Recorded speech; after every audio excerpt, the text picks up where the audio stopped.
Important notice: the following content may be triggering. Viewer discretion is advised. All discussions are based on personal opinions and experiences. If you or someone you know needs help, please reach out to a local support organization. Important note. Well, welcome everybody. This is the uncensored edition of Through the Eyes of Survivors, the podcast where we go beyond the headlines to uncover the deeper truths of domestic violence. I'm your host, Tara. I'm joined by Amanda, our Director of Operations here at Break the Silence Against Domestic Violence, and our incredible volunteer and fellow survivor, Mia. And today's live episode is not your usual conversation. We're tackling 3 current disturbing cases that reveal systemic failures in protecting domestic violence victims within our justice system and our prisons, and the aftermath survivors face while we're fighting for our lives. So we're going to examine how existing laws and law enforcement responses fail to protect victims, the systemic changes are needed to prevent future tragedies, and how recent legislation updates, including some groundbreaking laws in Georgia, right, could alter the future of domestic violence survivors who have been criminalized for their actions in self-defense. So this episode is about accountability and change and amplifying our survivor voices. Throughout the episode, you're invited to participate. Drop your thoughts into the comments, share your own experiences, and let your voice help shape a path forward. So we're going to let her rip in this episode. Thank you, ladies, for being here. Thank you, Tara. Yeah. So the first segment, we're going to be talking about the attempted murder of, is it Arielle König? I think that's how it's pronounced. People have to forgive me if I'm saying it wrong. So imagine surviving years of abuse, finally starting to reclaim your peace, and then your abuser tries to end your life on a scenic hiking trail. A lot of people are seeing this one in the news today. And that is the nightmare that Arielle has lived with her husband, who was a respected anesthesiologist, right? He tried to kill her while vacationing in Hawaii. That is not how I would like to spend my Hawaii trip, let me tell you. This case highlights how abusers can hide in plain sight, and how trauma escalates, and how easy victims can be dismissed. So even when the signs are just right in front of us. So let's talk about Arielle and what happened in her particular case. So Amanda, you want to give us a little more details? So as of right now, allegedly, Arielle's husband, Gerhard, became enraged when she refused to take a picture at a specific spot of a cliff. And this proceeded into this alleged attack. Thankfully, there was good Samaritans walking by when this attack happened, and one of them attacked him, trying to get this man off of her, which saved Arielle's life. I just watched an interview today with one of the housekeepers saying that she thought this was a very loving home, that when she came to the house, she felt love. And that was really, really eye-opening for me. I think she felt deception, maybe not love, because a lot of, as we know, what stays behind closed doors stays that way, even when you have people coming behind your closed doors, if they're outsiders. Abusers are very good about putting on their best behaviors when they have company. I mean, she spoke about the last time she saw him, and in her words, he was bebopping around the house, but then did this horrible attack to his wife that they said was premeditated. So it has a lot of eye-opening topics to this case, because it's hitting a lot of what us survivors deal with when the outsiders think things look normal when it's really not. Well, the signs of escalation tends to go unnoticed, especially to those who are closest around us. We become very good at hiding these things, right? Mhm. So, yeah, it's a pretty this case is pretty horrific because I cannot imagine um Hawaii, right? Right, Mia, you've been to Hawaii, haven't you? Yeah, I've been to Yeah, so that's a beautiful trip. I mean, Mhm. you're excited. Everybody wants to go there. Everybody wants to go to Hawaii, and he's plotting to kill her while there on what's supposed to be such a romantic trip. And the details of it have been pretty big because it's been all over the headlines that I mean, have you read this one, Mia? What Mhm. he I saw the part where like yeah, he was an anesthesiologist, so when he like stabbed her with a syringe, Mhm, that was absolutely crazy to me. Like he probably stole that from work or something. Like he had like these things. Like an anesthesiologist is a big job. They make a lot of money. So I don't think people would think of like someone with that job being like an abuser. mhm. But like the things he could have done and like to put her to sleep and things like that and abused her within that is absolutely crazy to me. Like no one knows if other things happen too. And Mhm. she probably wouldn't know either. Yeah, she may not. I Yeah. mean, from what I understood from everything I read on it, he at first tried to lead her to near the a cliff edge Mhm. to do a picture of them together like a selfie, but Right. he wanted her to get like real close and she was not She was going not for having it. No, it. rightfully so. No. Who would No. want that? Yeah. Yeah, I'd be like, why are we that close? Yeah. And then Yeah, right. and then as she pulled away, that's when he tried to stab her in the neck with the syringe and then um He was beating her with a rock. yeah, beating her with a rock and then a bystander came by and saved her and they got beat up as well. Mhm. And yeah, I agree with Audrey's comment over here. She says that man lost his mind. More than that because this is like he can't this is so premeditated and such a like okay, what? Take her out at where she's like the most happy on this beautiful trip or something so he can feel better about it or something? What? It to me it boggles my mind. It is. It's very odd. Especially, I heard it was a birthday trip. She was celebrating her 34th birthday, or if correct me if I'm wrong, but that was for her birthday. Like, could you imagine her husband, like, yeah, we're going to do this for your birthday? And, oh, by the way, out of nowhere, I'm going to attack you. Like at I'm the going most to drop romantic. you off the side of a cliff. Yes. Yes, I just really want you to back up in this picture to the point where you can't back up anymore. You know, like But it that to me like is crazy. honestly, it's kind of like realistic for abuse because like abuse gets a lot worse during the holidays. Like and Mhm. Absolutely. suicide rates go up during the holidays because it's such a like frustrating time. And I don't know like was he trying to win her back or something and he I like the craziest part to me was that he called his son after. Mhm. It's like I just tried to kill your mom. She got away. Like why are Like you so trying to casual. yeah. Like it's more like, hey, it sounds more of that conversation. Like, hey, have you got a hold of your mom yet? Not, hey, I killed her. She got away. Mhm. Like that to me, that he was not in his right mind. As Audrey said, there was something completely gone in him, and he was just Mhm. stewing in that until he got his moment. Like, and that. And Yeah, you're right, Mia. Kristen has It's a really gross when it's a doctor who has an understanding of what medications can kill and has an ethical, moral to not hurt people. And they Mhm. do. That is something they say when so it's crazy. Oh, we got some comments. yeah. Kristen's is really good. Yeah, you want to put that one up? Let's see. Let's show everyone that one. Says, I think that's exactly why he would choose such a place. It is much easier to convince someone that it was murder when you're on a vacation in Hawaii.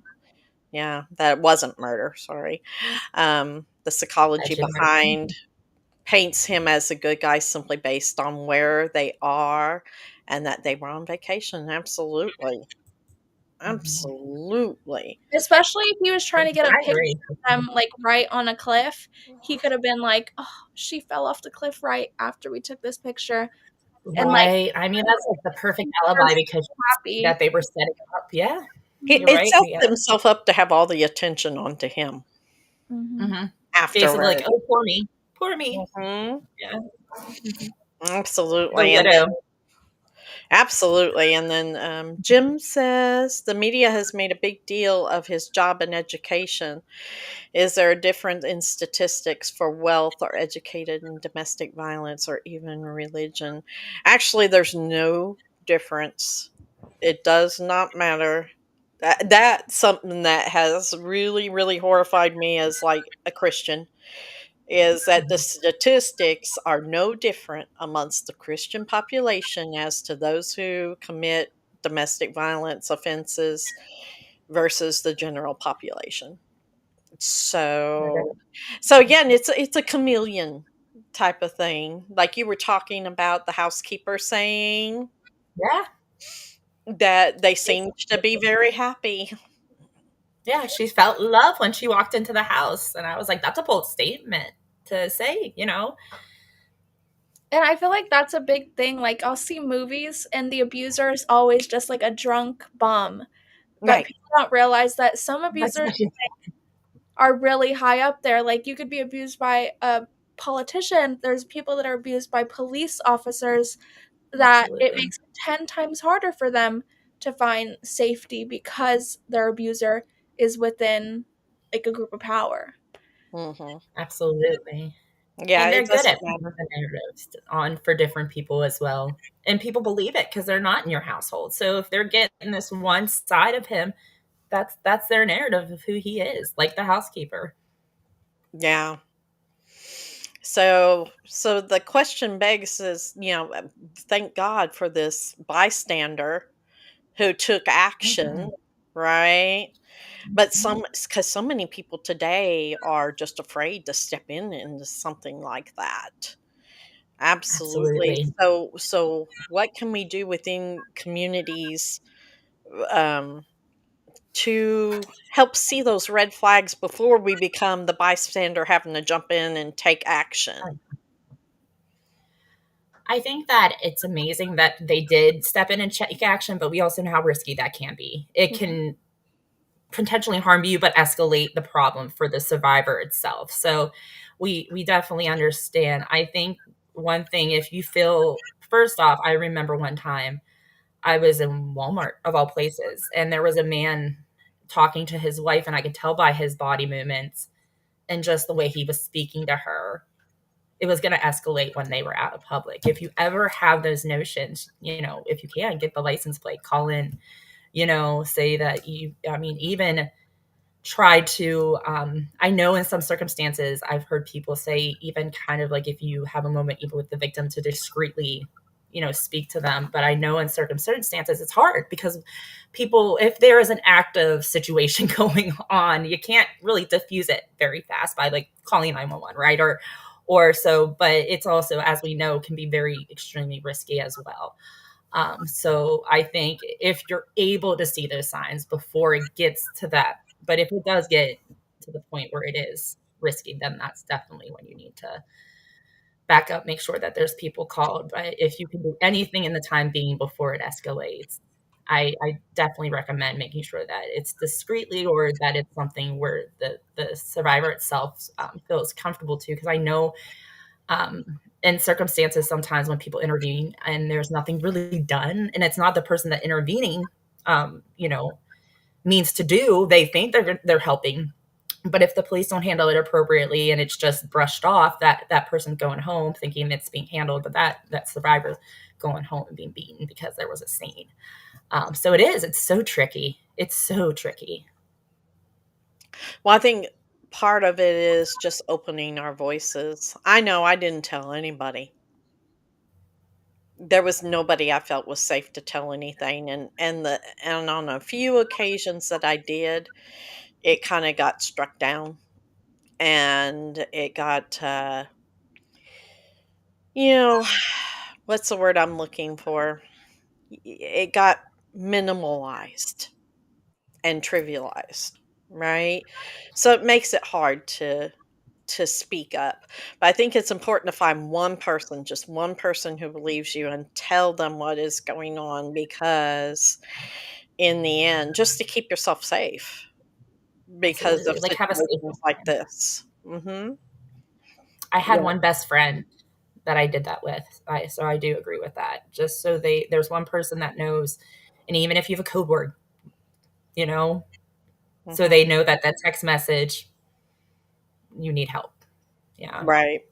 Absolutely.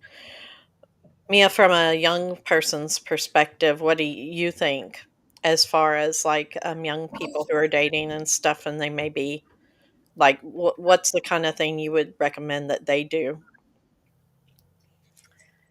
It's kind of hard to say because of how like normalized abusive relationships are nowadays. Like on TikTok, there's a really big TikToker who's actively coming out of her abuse, and like it's so like if someone that like well known posts every day can hide their abuse, it's so hard for other people, or it's a lot easier for other people to hide it too when Right. and it's very hard to leave relationships like that. And I feel like a lot of people, especially in my age group, we grew up in abusive households, and so it's even more normalized because we grew up seeing that. So then when we're going through it, we're even less likely to come out of it. And then, especially when it's like, ugh, I feel like a lot of people nowadays are dating like older men. And so when it's like someone older than you, also, you just feel like powerless and that you can't really say anything. But, and you can't really do anything either. So it's kind of hard. But I feel like telling a trusted adult, because even right now sometimes I don't really feel like an adult, so telling someone like my mom, or telling like there's I feel like a big thing is telling people when you're ready to tell them, because sometimes other people can escalate things, like try to get you to leave immediately right then and there. um but like as victims, we know that we don't really leave until we're 100% ready to leave, and like usually it's a horrible event that happens right before we leave. And um I guess other people don't always see that we're not ready, and Mhm. that it could put us in even more dangerous spots. So Mhm. I feel like the best thing to do is like write everything down, like make notes, because that's like one of the most powerful things that you could have if you ever take like legal action as well. And Yes. you could like telling a friend is good. Make sure to mention whether you're ready to leave or not, or just say, I just want to tell you this so someone knows. Right. But blah blah blah. Yeah. Yeah. Yeah. Because it's the most dangerous time for someone who's leaving. I mean, 75% of uh, domestic violence related homicides is when somebody's trying to leave. So it's incredible, you know. Um, so yeah. Let's see. And I think, is there anything else you ladies want to touch base on this case before we take a little break and move on to our next segment? No, I think just again, just it's just good to have that community, and as Mia said, write everything down. And when you go to Hawaii, go with somebody you truly trust. I mean, that, Yes, like oh my yeah, goodness, this case just has me all kinds of wired. I cannot believe what people do out there. It boggles my mind. Yeah, don't be with someone who ruins the beautiful moments that life has for you. absolutely. Good job, Mia. Yeah, Exactly. I agree. That right Like there. There like you go. red flags is if like you're having a great day and your partner says something to ruin it. Don't let anyone steal your joy ever. Amen. All Yes. right. Awesome. So we're going to take just a quick promotional break with this short message about our BTSADV shop. Every purchase you make supports survivors and survivor programs, advocacy efforts. So check that out at BTSADV. And go ahead, Amanda, roll that. We hope you're enjoying this episode of Through the Eyes of Survivors. We wanted to pause for a moment and let you know that Through the Eyes of Survivors has a shop now open. And this is a great way for you to not only help survivors of domestic violence, but also let everyone know that you will not be silent about this important cause. From t-shirts to bags to coffee mugs, we have so much to choose from.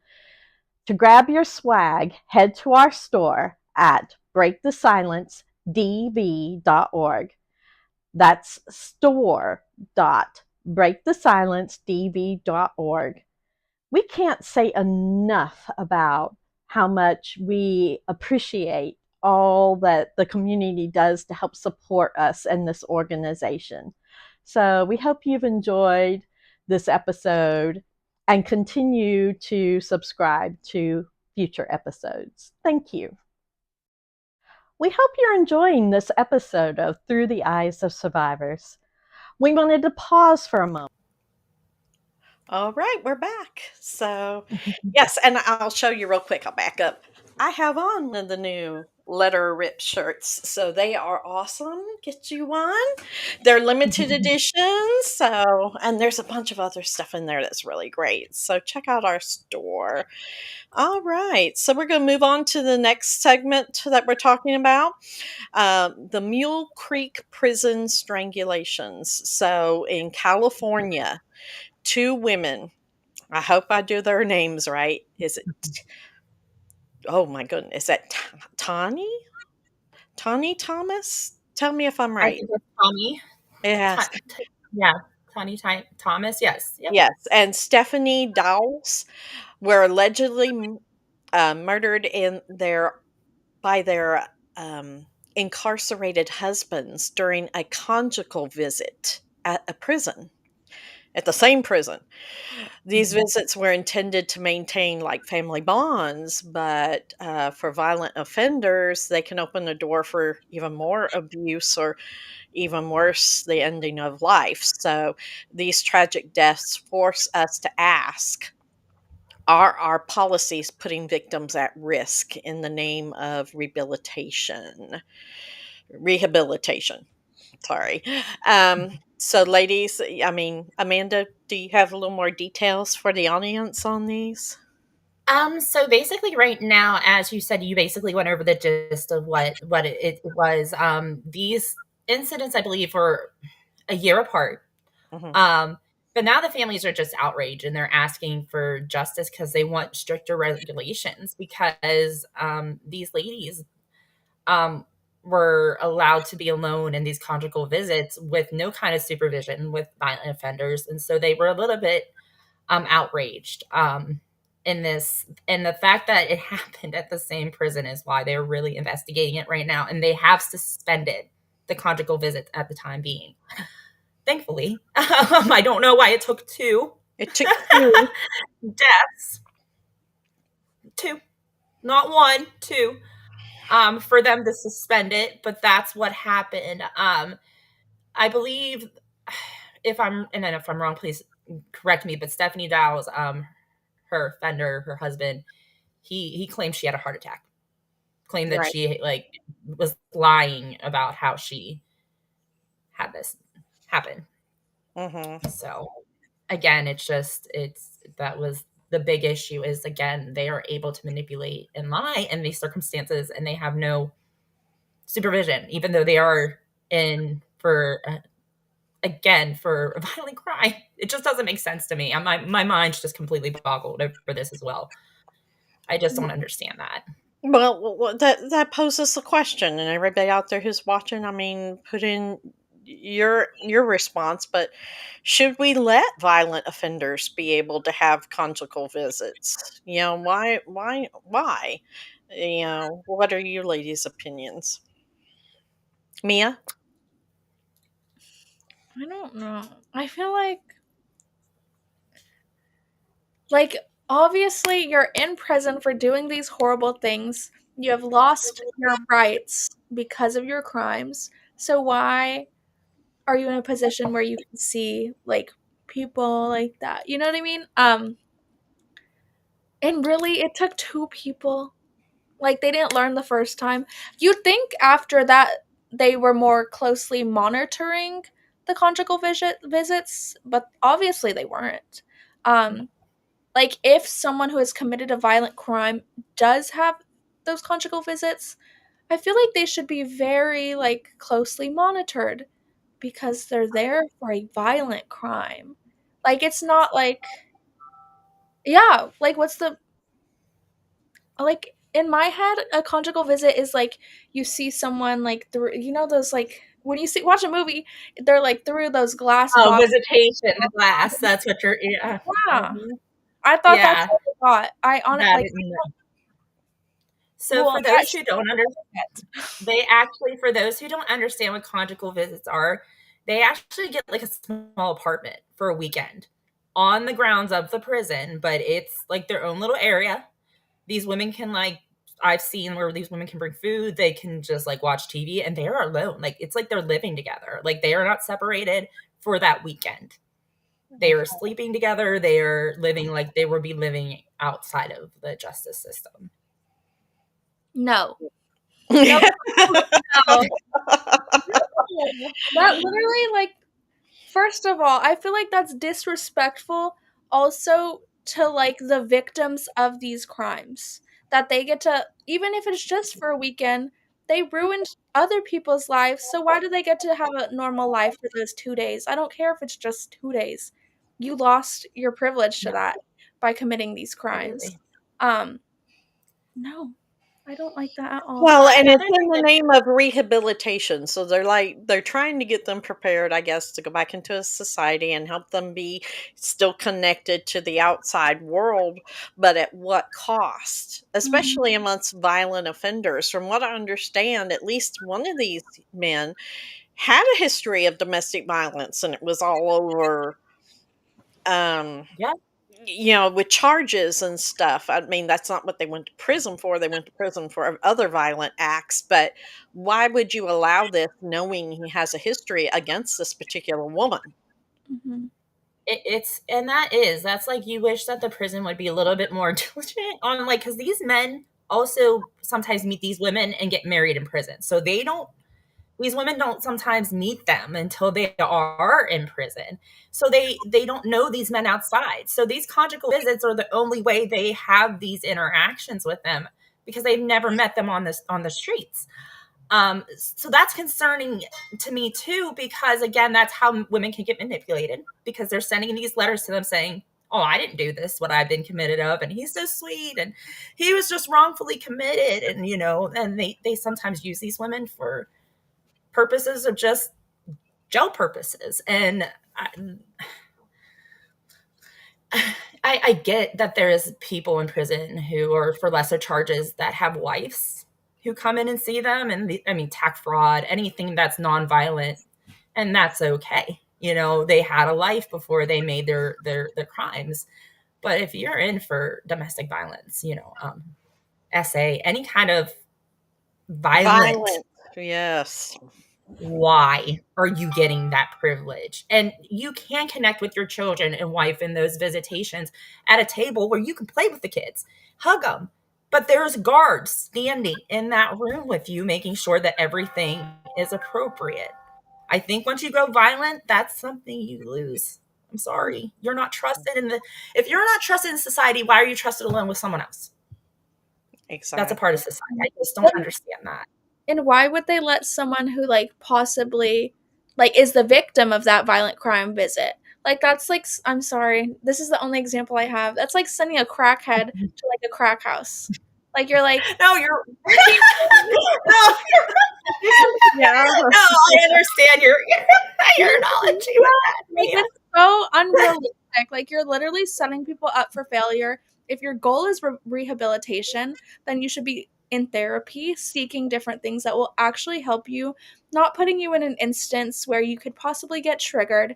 Like if you're, because it seems like you're living like your very normal real life for those 2 days. Obviously, when you were living your normal life, you were doing horrible things. So let's not put them in a position where they have the power to do that again. Absolutely. Unrealistic.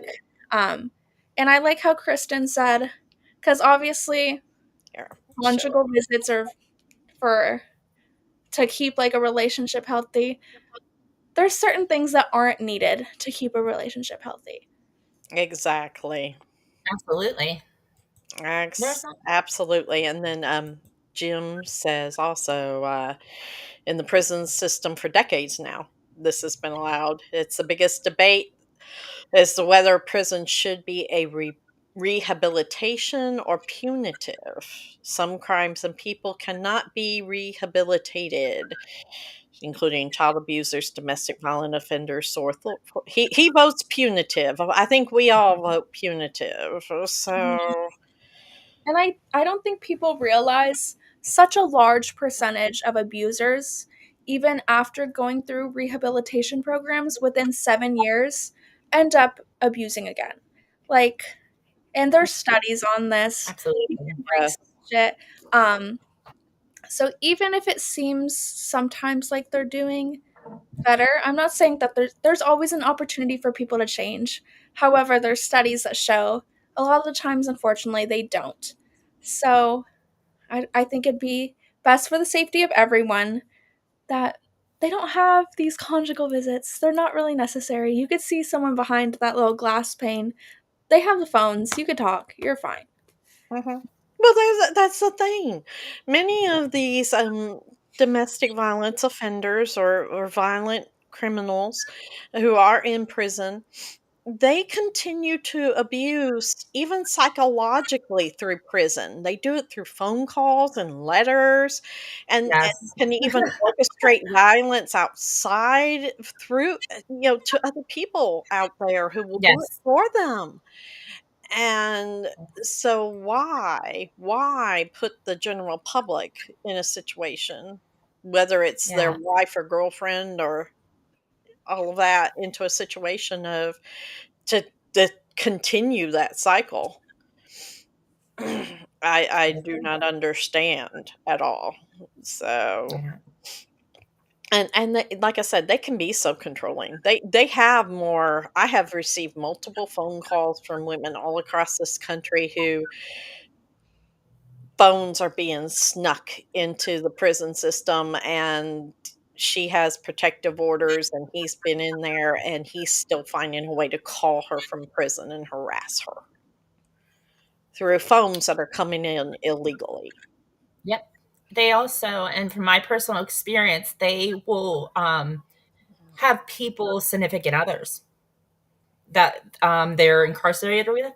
They'll have their significant others reach out to you.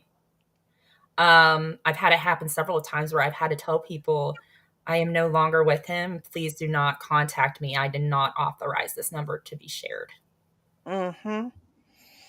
Oh yeah, the flying monkeys. That's what they call it. The flying monkeys. The And flying monkey. they manipulate them. They're so lovely. Yeah. Yes. So did we have any details on what the prison system has stopped it, but the families are trying to get Basically, as of more. right now, they're just trying to push the legal system with the prison, making them understand why this happened to their loved one, their mothers. Yeah, I mean, Mhm. both these women were mothers. They had children, grandchildren, so their families are asking why this was allowed and why, especially again, as we said, when there was a first case, why didn't they shut it down before? Except that, and it seems like it was kept a secret until the second issue happened. Yeah. Like kind of like it seemed like it was swept under the rug. So the families are really kind of like, if you knew this was an issue, why is this not? So right now, that's kind of where they're at. There's nothing been really resolved other that I know so far, other than they have suspended the visits until they can do further And they think that's enough. investigations. Yeah. Yeah. That's two people who could have been here and they think that's I enough. feel like that's like Band-Aid. I feel like that's such a Band-Aid. Band-Aid. Oh my goodness, no. That ain't even. I feel like they feel like that's how they go ahead and, not that it is a Band-Aid. I feel like they're more like, this is how we're gonna handle this to the public, and they slipped that one, and when it came out with the second one, that's when they had to start answering questions.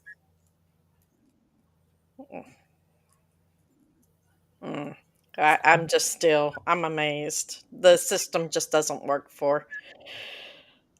It seems like they always find new and interesting ways to go around the system, even the people within the system.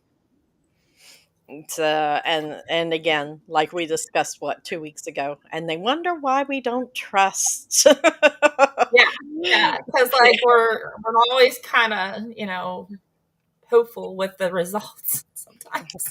No. Oh man. So why don't we take a quick break again? We got one last segment coming up.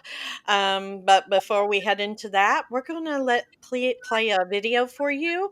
It's about our 2025 Survivor Retreat happening this June in Colorado Springs. This is a powerful healing event. It's open to survivors across the country. Stick around, watch the promo, learn how you can join us, and then we're going to come back for our final segment over Georgia's new law for survivors. What I wish I knew a year ago is that healing is possible, and you don't have to do it alone. Welcome to Sister Survivor Retreat in beautiful Colorado Springs, June 19th, 22. This retreat is your sanctuary, a place where you can connect with other women who understand your journey. Experience the transformative power of equine therapy, feel the serenity in yoga sessions, and create nourishing sugar scrubs. Our empowering workshops are designed to help you reclaim your strength and embrace your future. Most importantly, you'll build a sisterhood, a community of support that will last long after the retreat ends. If you've been DV-free for at least a year, join us to find healing and connection. Visit our website to apply or click the link in the description. Remember, you are not alone. Together we rise. What I wish I knew a year ago is that healing is possible. All right, we are back. And so I hope we'll see you on our retreat. We've all been to the retreat and it's life-changing. Even Mia was at our last retreat. So just real quickly, Mia, tell them what it was like for you. Oh, it's so good. I felt like, I don't know, like I felt like it was healing for me to be there, but I also felt like it was healing for others for me to be there because I'm younger and I have a different perspective because not only did I witness my mom getting abused, I also dealt with the abuse, and I felt like it was good for me to be able to take off some of the pressure that moms usually feel when their children are going through things like that. And I really loved it. And I loved meeting all the people though. Yeah, I liked it a lot. It's always interesting to watch the difference between people when they walk in the door and when they walk out. So it's really life altering. If you can be there, check us out on our website. That's www.breakthesilencedv.org. And I'm sure our moderators will put in links for the applications. If anybody would want more information, just contact us. So thank you. So we're getting into the last segment, Georgia's new law and criminalization of survivors. So for decades, survivors fought back against their abusers, have faced the unthinkable, long prison sentences for protecting themselves. But now in Georgia, like we discussed 2 weeks ago, the last episode, Oklahoma has passed something similar. They have passed a groundbreaking law allowing survivors with related convictions to petition for reduced sentences. is this a shift in the justice system that we've kind of been waiting for? Or is this just a much bigger battle? That's what we're going to discuss today. So, um, just so people know, like nearly 90% of women who are in prison, especially for homicide of a man, were abused by that man. That's the statistics. And a lot of them, it could classify as self-defense, but the system ends up convicting them anyway. So, how do you feel about survivors being imprisoned for defending themselves against abusers, Amanda?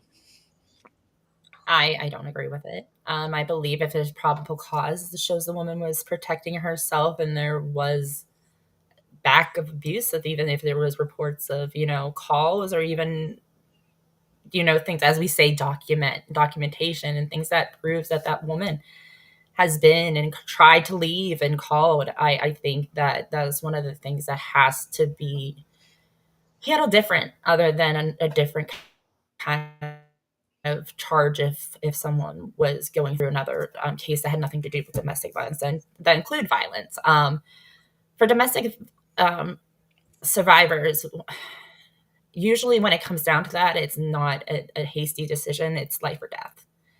And these women are doing it out of, again, fear and sometimes out of protection, not just for themselves, for their children. People will say about calling the police, but there are certain moments when you are there with your abuser, you don't have even time to get to safety or a phone. They will break your phone. They will hide your phone. They will take every bit of connection from you. I've had that happen to me so many times. I could write a book. So in those moments, you're on flight or flight, and you have every right to protect yourself if you are in immediate danger. So I don't foresee why this is not something that is more touched upon when it comes to these cases of really.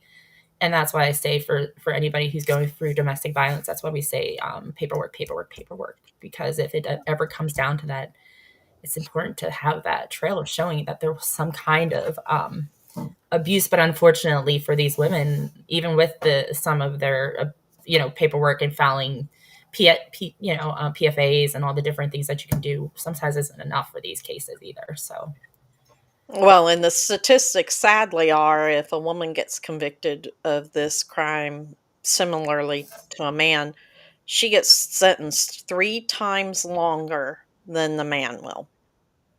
So if he gets 20 years, she'll get 60. That's the kind of system that we're working with. So it's been very disproportionate. Um, so is this a societal shift? Is this a good thing, Mia? Do you think that it's good that that some certain states now are starting to recognize this and allowing for them to petition? Yeah, I think it's definitely a step in the right direction. Obviously, not perfect. Maybe we should like a reduced sentencing after how many years they've already experienced is kind of a slap in the face to victims, especially when for most of them it was a life or death situation. I don't think people realize that even owning a gun for a woman, if she's in an abusive relationship, she's 7 times more likely to be shot and killed by her abuser just for owning a gun. And that most mass shootings, which are shootings with 3 or more people, are domestic violence killings. So I feel like there's the number compared to of women who kill their abusers compared to men who kill their victims is minuscule. Mhm. But they deal with much longer sentencings and things like that. It's just not even fair. I feel like this is a great step, but this is a step that maybe if things weren't so messed up in the first place, you wouldn't have to take this step. And this isn't just this one huge step. This is a step that, and you're gonna have to take a lot more to fix things, especially for victims. Yeah, yeah. absolutely. I think it's a good step, but it definitely it needs to start from that basis. I mean, we're kind of backtracking, right? But at Mhm. least Yeah. it's a step in the Step. right direction because, I mean, even like the case we cited in Oklahoma last week, she got life and she didn't even do the deed. It was her brother who went and and Yeah. got rid of her abusive husband, and she was listed as a co-conspirator. So, um, yeah, these kind of changes definitely need to happen. I think um, the courts need to start assessing this way ahead uh, before this goes into trial. And I don't think that they're doing that. I think a lot of times the DAs out there, and they have a difficult job, I understand, and there's a lot on their plate. I get that. But they're more concerned with going ahead and getting the plea deal and Mhm. walking away than they are about the lives of these people and who it is affecting. Mhm. Absolutely. They Absolutely. just become so desensitized, and Yeah. it's not fair to the victim. It's not fair to the victim's family, um, because we don't get to become desensitized to it. Mm-mm. We don't Mm-mm. get to like it's always with us. And I feel like these people, like, they don't, because they haven't experienced it, they don't know. And you don't know, like, when you don't know something, you really don't know it. And that's what I try to, like, hope that is going through their minds. But, like, I feel like they need to put themselves in other people's places. Like, if my brother found out, or my stepdad found out that someone was abusing me, they would like they would go abuse that guy. So for, like, I don't, like, it's just, it doesn't make any sense. Mhm. And honestly, it's like, it's embarrassing that women have to fight so hard to get out of these abusive relationships. We had to fight so hard to get justice, and then the women that have to kill their abusers out of self-defense then have to fight so hard to get a plea or to get a reduced sentence, when these men who are committing violent crimes just get a slap on the wrist, like, and they get the easy way out, but we get 3 times longer sentences. Mhm. It's like a Yeah. joke. Mhm. Yeah. Well, and here's an even bigger kicker, that black women get even longer sentences than any other nationality or race for protecting themselves. Mhm. That is just that's even worse. So, not that I'm trying to race No, bait or anything like that, but the criminal system definitely is not geared for them excuse me, at no. all. Mm-mm. No, not at all.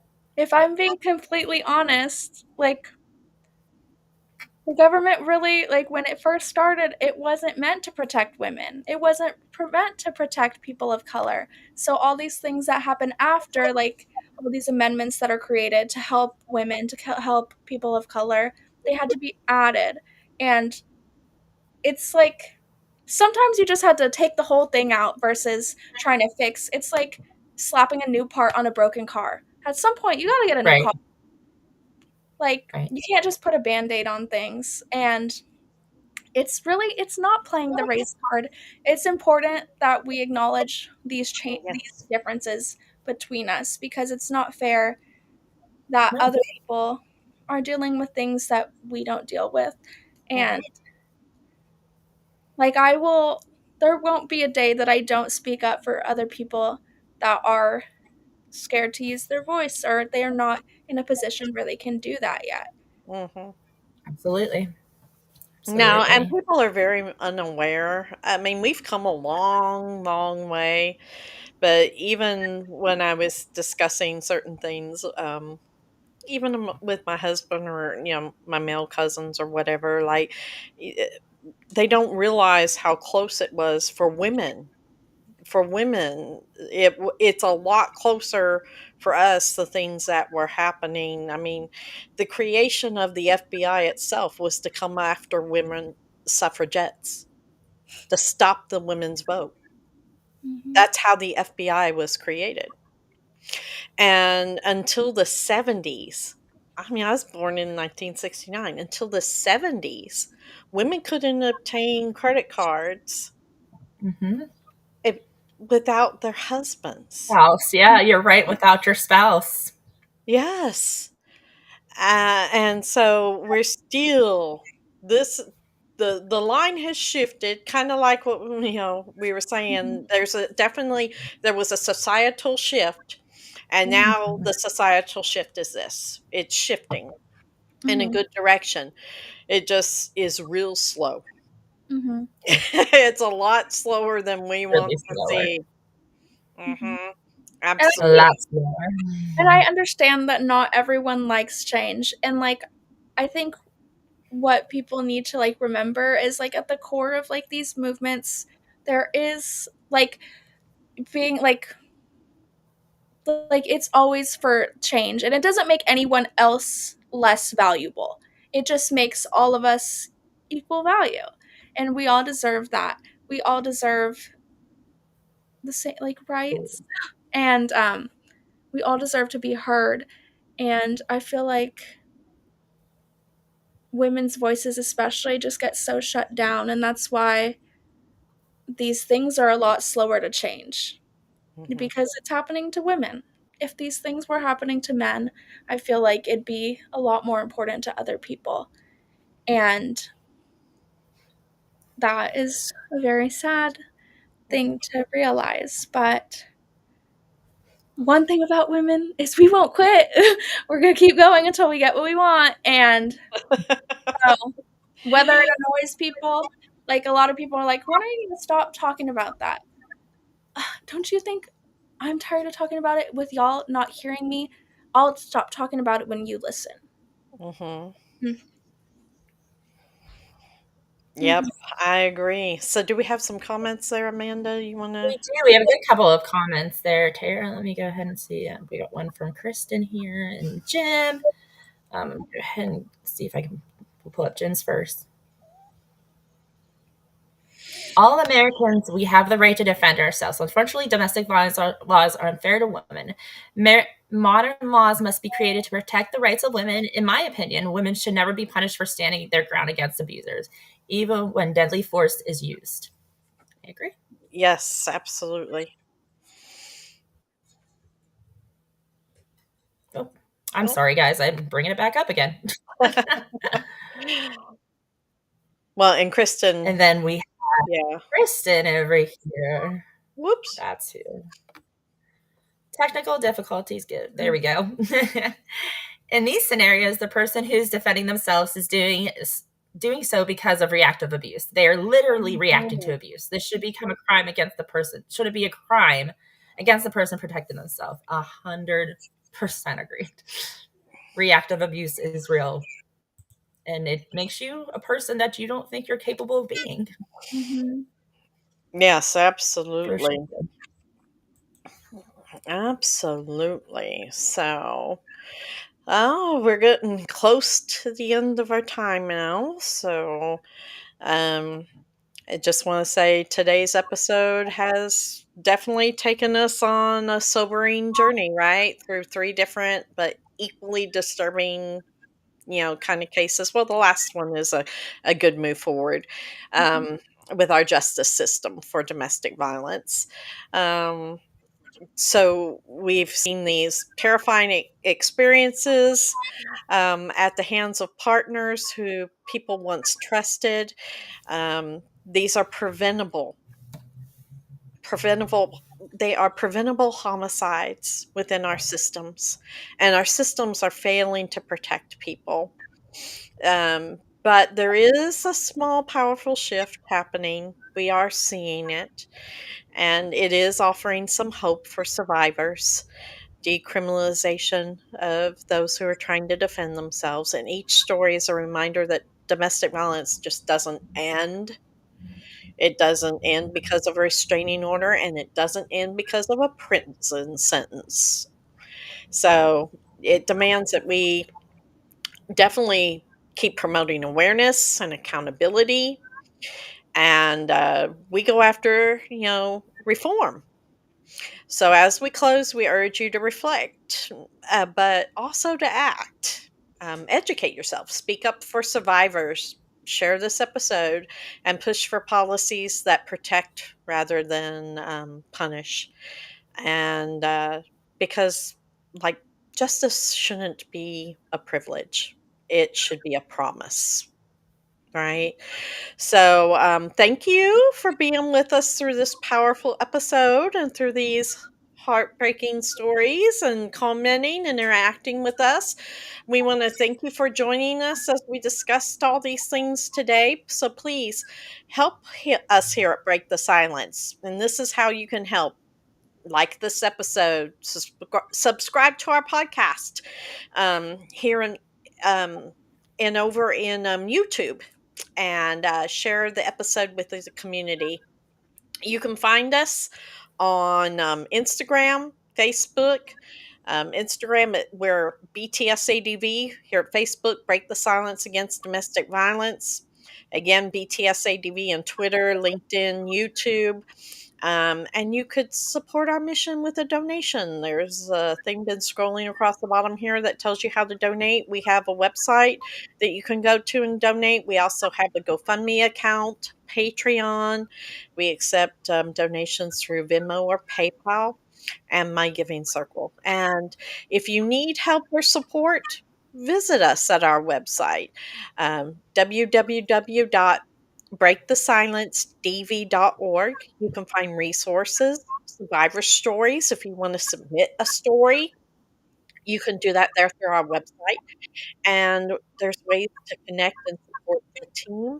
And Miss Amanda, what are we having next week? Who are we having? So we are having a guest on. Her name is Margaret, and she's going to be talking about overcoming loss in domestic violence and succeeding from that. Awesome. It's going to be a pretty powerful episode, so I'm looking forward to it. Wonderful. So until next time, you'll see us ladies again here in 2 weeks on the next episode of Uncensored. And until then, just stay strong and stay safe and continue to break the silence. Thank you for watching. Thank you so much for tuning in to this episode of Through the Eyes of Survivors.